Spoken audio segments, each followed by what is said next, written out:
Good morning, my Real News Midday TV family. Thank you so much for tuning in this morning, and I'm wishing for everyone a wonderful and a productive day. And in the news this morning, Jamaican man fatally shot outside home in Bronx, New York. A Jamaican man was fatally shot Monday morning outside the Bronx, New York home he rented. According to the New York Daily News, police have identified the deceased as a 46-year-old Denver Bernard. He reportedly migrated to New York from Jamaica recently. Authorities said that Bernard was shot 3 times by a gunman who stepped out of a dark-colored vehicle about 8 a.m. and opened fire.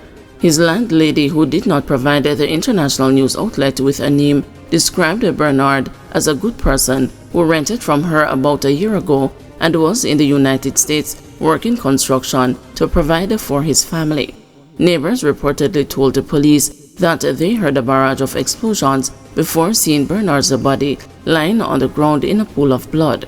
New York Daily News said the police confirmed that Bernard was heading to work when he was shot. They added that Bernard had no arrest record. A motive for his killing has not yet been identified. Woman rescued, search on for man washed away by floodwaters. A frantic search is underway in Chesterfield Seaview Gardens, St. Andrew, for a man who was washed away by floodwaters on Tuesday afternoon.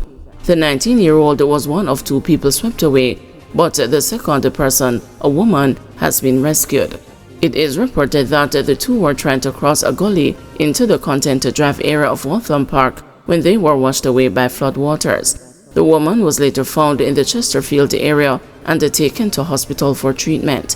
Firefighters, police, and other responders are still searching the Chesterfield community for the missing man. Father faces charges for injuring 9-year-old accused of assaulting daughter. A Kingston man has been charged with cruelty to a child after he allegedly physically assaulted and injured a 9-year-old boy accused of sexually assaulting his daughter of the same age. The alleged incident occurred more than a week ago. The man was arrested and charged after a report was made to the police. He was given station bail and is to face a corporate area judge later this month. Photos seen by the news reportedly showing the boy's injuries after the alleged assault show him bleeding from his mouth and nostrils. The child's guardian told the news that she was disturbed by what transpired, saying that adults should handle such situations more maturely. The both of them are the same age, and to make matters worse, they live in the same yard. How come you hear something and just attack the child and hurt him? Why not talk to him, give him a warning, and talk to his parents? You bring violence to the child. Yes, you are hurt because it's your daughter, but they are children, the guardian said. A senior cop told the news that the police deal with a lot of alleged sexual offenses involving children, mostly during holiday periods. That is why Sissoko is important, the cop said, referring to the Center for Investigation of Sexual Offenses and Child Abuse in the Jamaica Constabulary Force. That arm of the force is not just to investigate and charge, but also to educate. The parent could have contacted that office.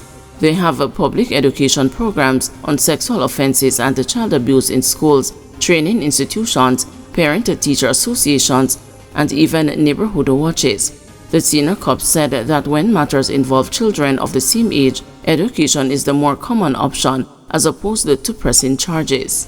One resident of the community told the news that the incident has sparked a concern among the residents. We are not in the situation, but just looking at how it started and where it is now, it should have been handled differently. The 2 are children humiliated, and in these times we have to be careful how we incite like violence and abuse on the children, the parent has said.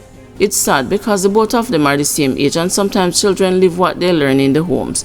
The situation could have been handled differently. People vex about it, another resident commented. Children's advocate Diane Gordon Harrison told the news the alleged actions of the father would be considered extreme and were perhaps motivated by strong emotions. Parents have a responsibility to protect and so on, but at the same time, we still have to be very measured. Violence is never a good solution, so for me, that would have called for very responsible and a constructive discussion with both the families, she said. Those talks, she added, would have to include the parents or guardians of both the children as they try to find a workable solution that, first of all, addresses the behavior that is bothersome, but also, very importantly, look at how they can prevent something like that from happening going forward because they all live in the same yard. She said that without a proper resolution, there could be a flow of tension which could lead to some sort of flare-up later. You just never know how things can happen, so I understand as a parent the anger, the hurt, probably the feeling of betrayal, and just the feeling very emotional and the kind of reacting impulsively. But it really sounds like that act of violence was extreme because at the end of the day, you are still talking about a 9-year-old child, which is still a very young child, Gordon Harrison told the news. PNP scoffs at a suggestion it leaked the IC report. The People's National Party is dismissing a suggestion by Prime Minister Andrew Holness that it was involved in the leaking of an Integrity Commission report recently submitted to Parliament for tabling. During a post-cabinet press briefing on Tuesday, Prime Minister Holness suggested that the leak came from within the PNP after the opposition had claimed the documents were shared with the media by way of Jamaica Labour Party members. The leaked report is allegedly in relation to the Prime Minister's statutory declarations. The documents were sent to 4 officials of the Houses of Parliament, including Speaker Juliet Holness and the Senate President Tom Tavares Finson. The situation has since sparked a political standoff between the opposition People's National Party and the governing Jamaica Labour Party. Shadow Information Minister Nikisha Burchell says that the PNP was not privy to any information prior to the submission of the report for tabling. PNP did not have any early knowledge other than what the Integrity Commission made public to everyone. What is curious is that since those reports have not been tabled in the Parliament, how then can news outlets with political agendas be leaking aspects of these reports which were sent only to these 3 Jamaica Labour parliamentarians and to the clerk of the House? The Integrity Commission has been conducting this investigation for months, years even, and no leak. But the minute it was sent to the 3 JLP parliamentarians, it has been leaked to their supporters and their allies in the media.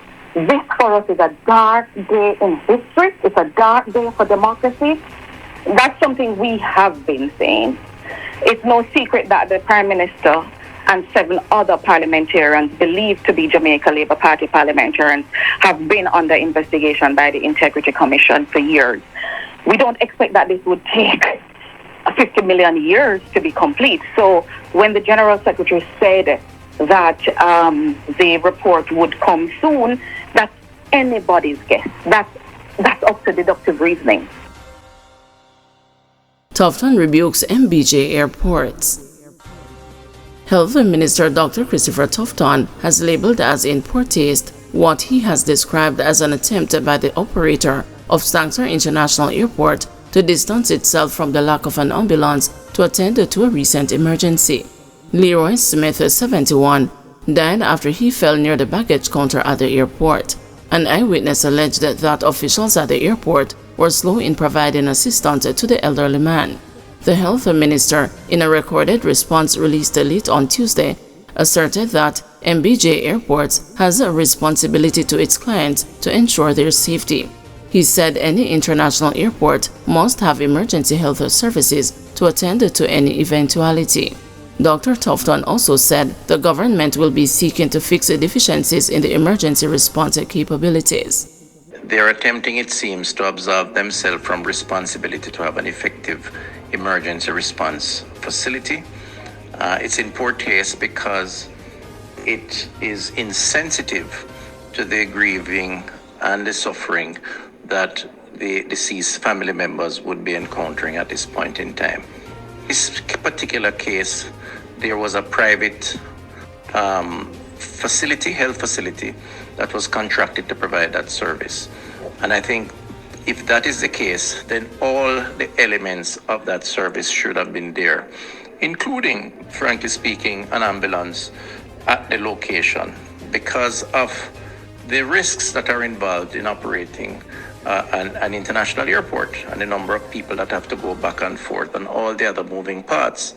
This clearly was not the case, and the airport operators should take the appropriate steps to correct this. Full stop. Any attempt at trying to move or push blame to someone else or indeed to the public health system is unfortunate and is wrong. As a government, myself as the Minister of Health and the Minister with responsibility for transport, Darrell Vaz, have been talking and need to continue the dialogue to respectfully, particularly to the grieving family members, try to bring some resolution to this issue in a way that does not see a reoccurrence where the issues around emergency response seems to have had gaps. Guys, thanks for watching. Please join us this afternoon at 2 p.m. for another news update.